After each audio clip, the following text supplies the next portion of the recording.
الحمد لله نحمده ونستعينه ونستغفره ونؤمن به ونتوكل عليه ونعوذ بالله من شرور أنفسنا ومن سيئات أعمالنا من يهده الله فلا مضل له ومن يضلله فلا هادي له ونشهد أن لا إله إلا الله وحده لا شريك له لا ضد له ولا ند له لا مثل له ولا مثال له ونشهد أن سيدنا وسندنا ونبينا ومولانا محمدا عبده ورسوله أرسله الله تعالى إلى الناس كافة بشيرا ونذيرا بين يدي الساعة من يطع الله ورسوله فقد رشد واهتدى ومن يعص الله ورسوله فقد ضل وغوى أعوذ بالله من الشيطان الرجيم بسم الله الرحمن الرحيم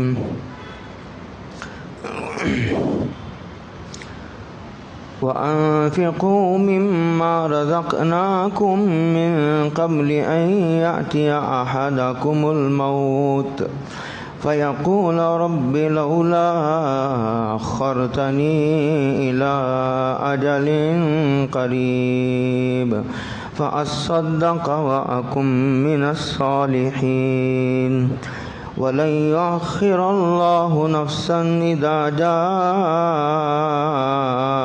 أجلها والله خبير بما تعملون صدق الله مولانا العظيم. قابل قدر بزرگوں، دوستوں، بھائیوں، السلام علیکم ورحمۃ اللہ وبرکاتہ۔ اس وقت آپ حضرات کی خدمت میں 28ویں پارے سورہ منافقون کی 2 آیات کریمہ تلاوت کرنے کی اللہ رب العالمین نے توفیق عطا فرمائی ہے۔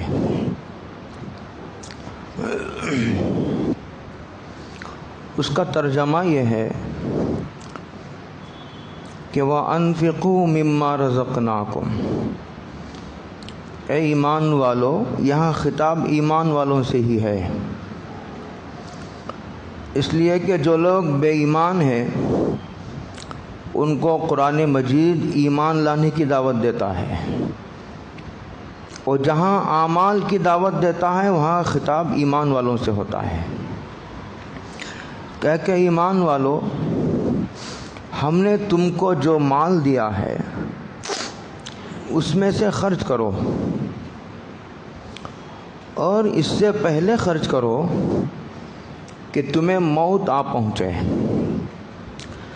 موت آ پہنچی یعنی موت کے آثار شروع ہو گئے،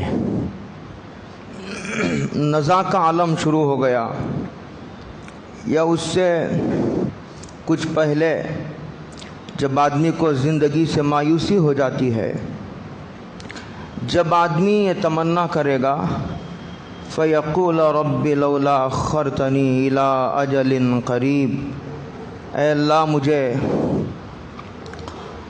ذرا مہلت دیجئے، چند دن کے لیے اور مجھے دنیا میں رہنے کا موقع عطا فرمائیے، تاکہ میں جو آپ نے مجھے مال دیا ہے وہ اس میں سے میں خوب خیرات کروں، صدقہ کروں۔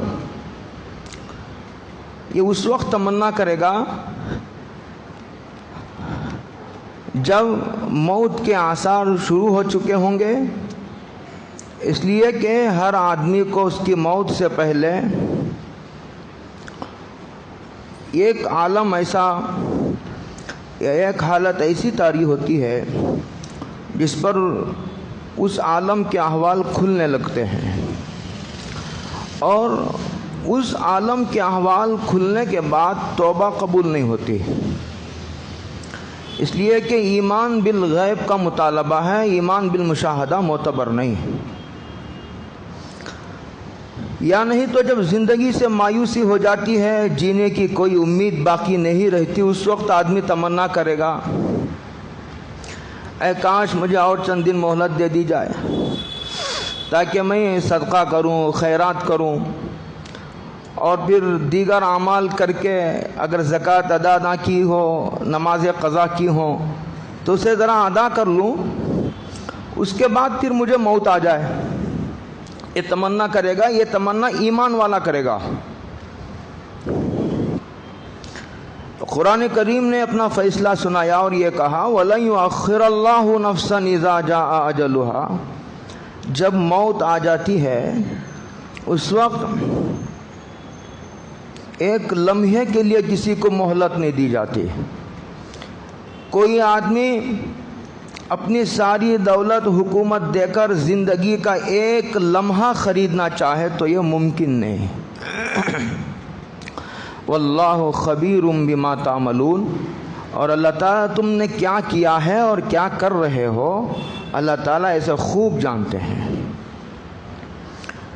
یہ قرآن مجید کی آیت کریمہ بڑی عجیب و غریب آیت کریمہ ہے، اور یہ دعوت فکر دے رہی ہے، اور آدمی کو اپنا جائزہ لینے، اپنا محاسبہ کرنے، اپنے حالات میں غور کر لینے کی طرف ابھار رہی ہے کہ ہر آدمی، ایک آدمی دوسرے آدمی کی طرف انگلی نہ اٹھائے، ہر آدمی اپنے حالات پر غور کرے۔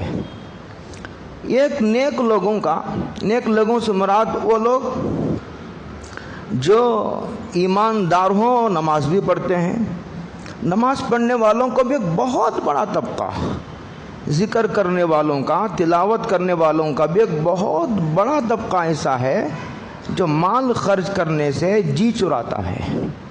قرآن کریم نے اس کمزوری کی طرف توجہ دلائی ہے کہ تمہاری یہ کمزوری تمہیں بہت رلائے گی، خون کے آنسو بہنا پڑے گا، تم اس تلافی کو اور تم اس کمزوری کی تلافی نہیں کر پاؤ گے۔ اسی لیے ابھی موقع ہے، کاش ابھی سمجھ میں آ جائے، اے کاش یہ بات ابھی اسی وقت سمجھ میں آ جائے۔ یہ کہا قرآن مجید اور احادیث نے ایک جگہ، یعنی ایک مضمون قرآن و حدیث میں وہ ہے جس میں زکوٰۃ کی فضیلت ہے، زکوٰۃ کی ترغیب، زکوٰۃ نہ دینے پر عذابات و وعید ہے، اور ان کے وبال کا ذکر ہے۔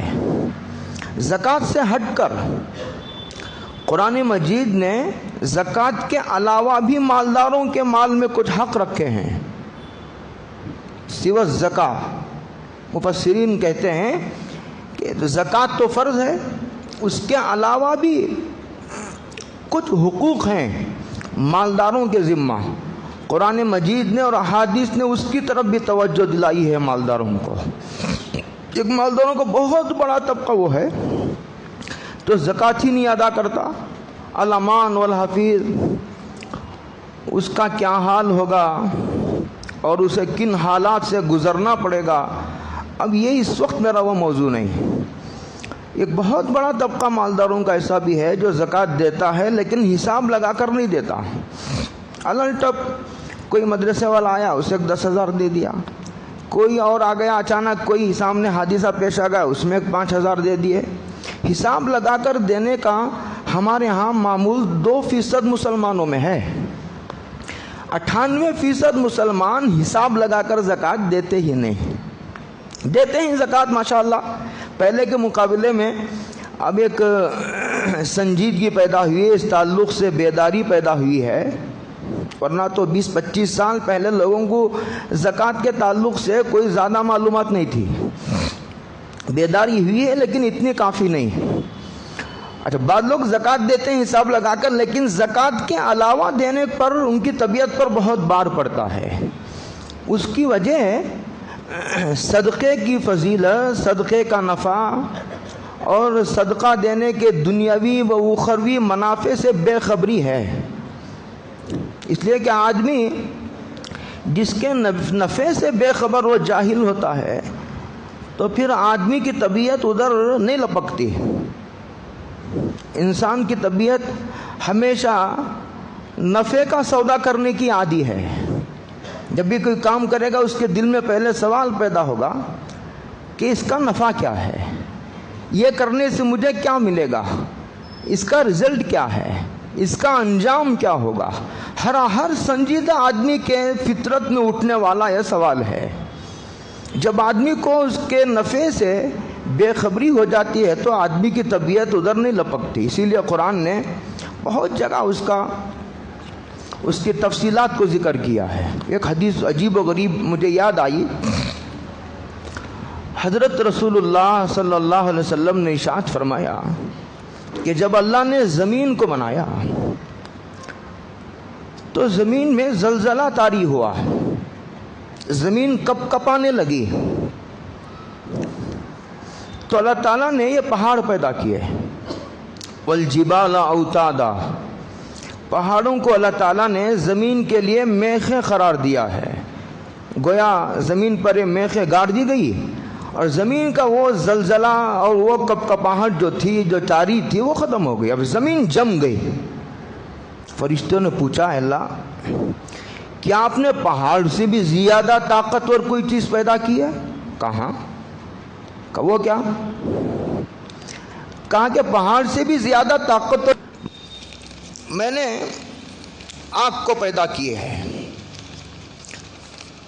میں نے لوہے کو پیدا کیا ہے کہ یہ لوہا پہاڑ کو ریزہ ریزہ کر دیتا ہے پھوڑ کر۔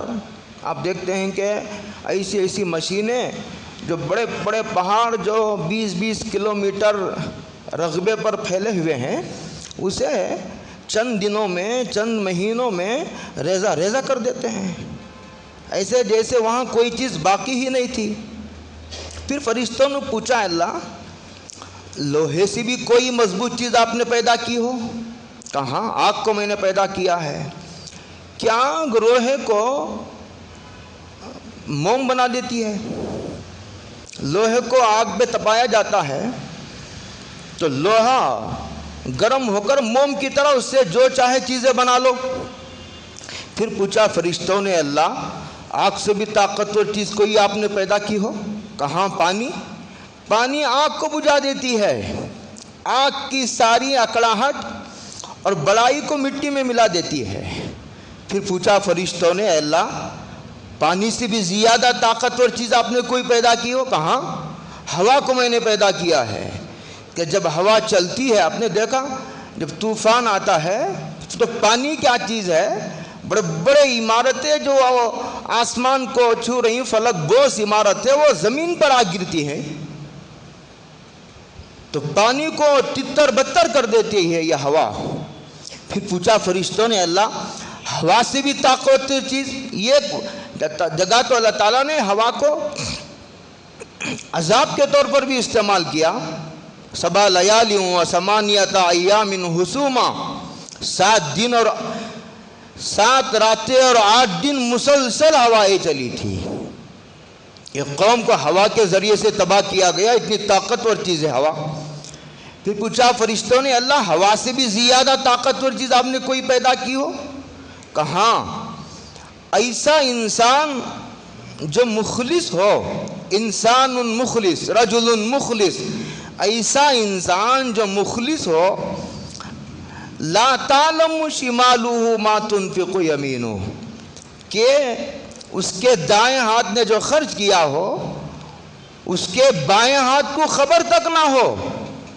ایسا جو مخلص انسان صدقہ کرنے والا ہو وہ ہوا سے بھی زیادہ طاقتور ہے۔ اللہ اکبر، صدقہ اتنی طاقتور چیز ہے، دنیا میں صدقے سے زیادہ کوئی طاقتور چیز نہیں۔ قرآن کریم نے جگہ جگہ اللہ کے راستے میں خرچ کرنے کی فضیلتیں الگ الگ عنوانات سے ذکر کی ہے۔ یہ ایک جگہ تو بڑا عجیب و غریب انداز اختیار کیا قرآن مجید نے، اور یہ کہا من ذا الذی یقرض اللہ قرضا حسنا، اور تم میں کون ہے جو اللہ کو قرض دے؟ کہنا یہ ہے قرآن کو کہ تم اللہ کے راستے میں خرچ کرو، لیکن اس کے لیے عنوان اختیار کیا قرض کا، اس لیے کہ یہ تو ہوتا ہے ہدیہ، میں نے کسی کی محبت میں کسی کو ہدیہ دے دیا، 1000 روپے دے دیے، 2000 روپے دے دیے، میں نے کسی کو گھڑی دے دی، کسی کو کار دے، میں نے کسی کو کپڑے ہدیہ دے دیے، اور میں اس کو لینے کا تو سوال ہی نہیں پیدا ہوتا۔ اور یہ کہ صدقہ دینے کے بعد پوچھنے کا حق نہیں دینے والے کو، اس لیے کہ اس نے تو صدقہ دیا ہے اللہ کو راضی کرنے کے لیے۔ اور یہ ہوتا ہے قرض، قرض لینے کے بعد اس کا ادا کرنا واجب و فرض ہوتا ہے۔